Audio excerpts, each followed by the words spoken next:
ఎండగంటి వెళ్తున్నాను. ఒకడు వచ్చేస్తే మోటార్ సైకిల్ యాక్సిడెంట్ బాగా చేతులు మొత్తం కొట్టుకుపోయింది. అందరూ అక్కడ జాతర జరుగుతుంది. అందులో ఉన్నవాళ్ళు నా ఫ్రెండ్స్ ఎక్కడి నుంచి ఎక్కడో వచ్చారు. చూసి శాఖగా గౌరవగా హాస్పిటల్ తీసుకెళ్ళి గవర్నమెంట్ హాస్పిటల్ అదే రోడ్లో ఉంటుంది. అలా అయితే గవర్నమెంట్ హాస్పిటల్ వెళ్ళి ఏదో ట్రీట్మెంట్ పొందారు. ఈ విషయాలు చెప్తున్నారంటే మన శరీరానికి ఏదన్నా వచ్చిన కదా చిన్న ముళ్ళు కూర్చుంటే కంటి కలిసిపడితే కన్నీరే అలాంటి పరిస్థితుల్లో క్రీస్తు సంఘం నాశనమైపోతుంటే దేవుడు ఎంత బాధపడతాడంటే ఈ క్రీస్తు సంఘం అంటే లూథరన్ సంఘం అంటే ఆశావాసీలు కాదు, ఒక చరిత్ర కలిగినటువంటి సంఘం. ఇప్పుడంటే భగవంతుడు సర్టిఫికెట్ వేస్తున్నప్పుడు వచ్చి సంఘాన్ని పాడుతుంటే వాళ్ళకి కొమ్ము కాదు దయ్యం అంటే భజన చేస్తే భజన కాల్చి తయారైపోయింది. భజన వాక్యాన్ని లోతులోకి వెళ్ళండి, వాక్యం లోతులోకి వెళ్ళండి. ముగింపులోకి వచ్చాను. ఏమంటున్నాడు చూడండి, మనము క్రీస్తు శరీరమునకు ఏమై ఉన్నాం, సంఘంలో మనం ఏమై ఉన్నామో అవయవాలు ఉన్నాం. శరీరం క్రీస్తు సంఘం. ఆ శరీరానికి ఇటువంటి నా శరీరం ఇది దేవుడు మీకు అర్థం పంపిణీ మళ్ళీ నా సంబంధం వీలైపోయారు. మీరు అలా అర్థం చేసుకుంటారు. మీరు ఇది శరీరం. ఎక్కడి నుంచి? ఇదంతా శరీరం, ఇది హెడ్. ఈ శరీరం క్రీస్తు శరీరం. ఆ శరీరమే సంఘం. సంఘానికి శిరస్సులు యేసు. క్రీస్తు శిరస్సుగా ఉన్నాడు సంఘానికి. మనము క్రీస్తు శరీరంలో సంఘంలో మనం ఏమై ఉన్నాం? చెప్పినట్టులా అర్థం కదా. సంఘంలో మనం ఏమై ఉన్నాం? అవయవాలమై ఉన్నాం. అక్కడ రాయబడి చూడండి 30 వచనం. మనము క్రీస్తు శరీరంలో అవయవములై ఉన్నాము కనుక అలాగే క్రీస్తు కూడా సంఘమును పోషించి ఈ శరీరాన్ని ఎందుకు పోస్తామంటే సబ్బుగా స్నానం చేద్దాం, మురికంత వాళ్ళు పట్టుకుంటాం, అంత ముందుకెళ్తాం, లైవ్లీ రాద్దాం. ఇప్పుడు ఈ కాశ్మీర్స్లో శీతాకాలం, ఈ సీజన్లో శరీరం డ్రై శరీరం ఉన్నవాళ్ళు అలా అయిపోతుందని ఏం చేస్తారు? యాదవ్ రాస్తారు, ఐదు రాస్తారు, సన్ క్రీమ్, లోషన్ రాస్తారు. ఒకటి కాదు కదా.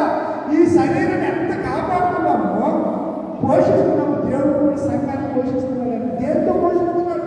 వాక్యం చేత పోషిస్తున్నాడు చెప్తూ సంఘం ఈ హేతువు చేత నేను ఇంత చేస్తున్నాను. మీరు ఏం చేయాలి? నన్ను పట్టుకోండి. మీరు లోక ఆశయాన్ని విడిచిపెట్టి పురుషుడు తన భార్య ఎలా అనుకుంటాడో మీరు నన్ను హత్తుకునండి. అప్పుడు మనం ఏమవుతాము? క్రీస్తుతో ఏక శరీరం, క్రీస్తుతో సాగత్యము చేసేవారు. ఈ మర్మం ఎలాంటిది? గొప్పది అంటూ అయితే నేను క్రీస్తుని గురించి ఇంతకీ ఈయన దేని గురించి చెప్పాడంట? క్రీస్తుని గురించి సంఘం గురించి చెబుతున్నాను. మెట్టుకు మీలో ప్రతి పురుషుడు సంఘాన్ని ఏం చేయాలి? భార్యను ప్రేమించినట్టుగా సంఘాన్ని. ఎవరు తన సొంత శరీరాన్ని ఆన్ చేసుకుంటాడంటే చేసుకునేవాడిని ఆయన దెయ్యం పట్టుకోడు అన్నారు. ఆ సేనాన్ని దెయ్యం పట్టుకోడు. ఆ 2000 దెయ్యాలు ఉన్నవాడు ఏం చేసేవాడు? రాళ్ళు శరీరాన్ని ఆయనే. నువ్వు సంఘాన్ని గాయపడుతున్నావు, సంఘాన్ని పాడు చేస్తున్నట్టు వీళ్ళు ఎవరున్నారు? దెయ్యాలు ఉన్నాయి. ఎవరున్నారు? సేనానికి తెలీదా? కెరసిన దేశంలో దెయ్యం పట్టుకోడు. వాళ్ళు 2000 దెయ్యాలు ఉన్నాయంట. 2000 దెయ్యాలు ఉన్నాయి. ఉండి సంఖ్యలతో పడుతుంటే ఏం చేస్తాడు? పుత్తిరులుగా చేస్తున్నాడు. అలా కోటి దేవుడు ఏం చేశాడు? స్వస్థచిత్తునిగా చేస్తే సువార్థికుడిగా మారిపోయాడు. దేవుడు సువార్థికుడిగా అయిపోయాడు. ఒకవేళ నీ శరీరాన్ని అని క్రీస్తు సంఘాన్ని నువ్వు నష్టపరుస్తుంటే, గాయపరుస్తుంటే నీకు నువ్వే నీ సొంత శరీరానికి హాని చేసుకుంటున్నవాడు. తన భర్త ఎందు ఏమున్నారంట? ఏముండాలి? భయభక్తి. మన సంఘం ఎవరైతే భయభక్తి కలిగి ఉండాలి? క్రీస్తునందు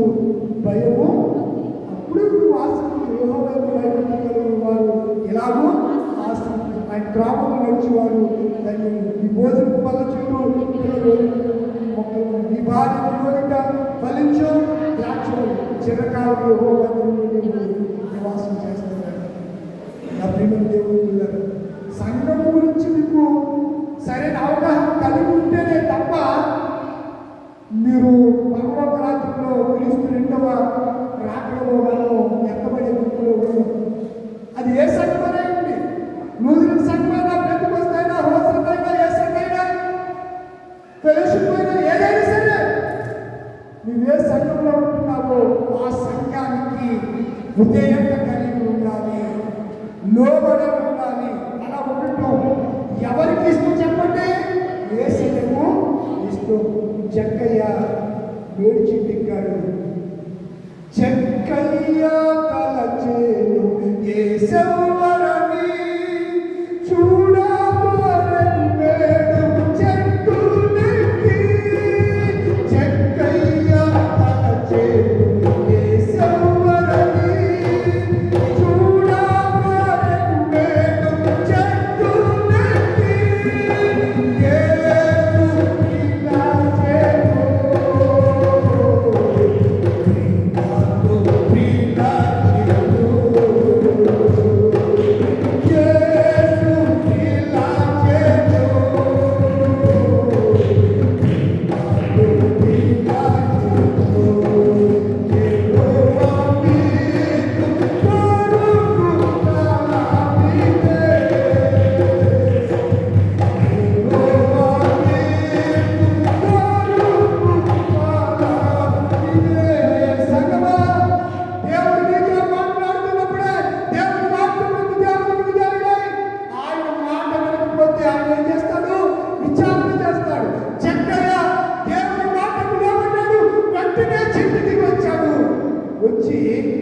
వచ్చిన చెక్కయ్యతో వేసి చెప్పాడు, చెక్కయ్య ఇంటికి.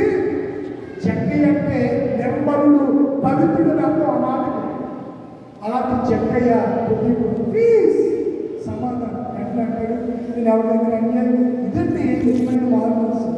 ఎవరి దగ్గర అన్యాయంగా తీసుకుంటే 4 గంటలు చెల్లిస్తాను అంటే అన్యాయం చేశాడు. అప్పుడు అంటాడు, ఇతడు అబ్రహాము కుమారుడే, నశించిన దానికి వెతికి రక్షించుటకు మనుష్య కుమారుడు భూమి మీదకి ఎవరైనా యేసయ్య.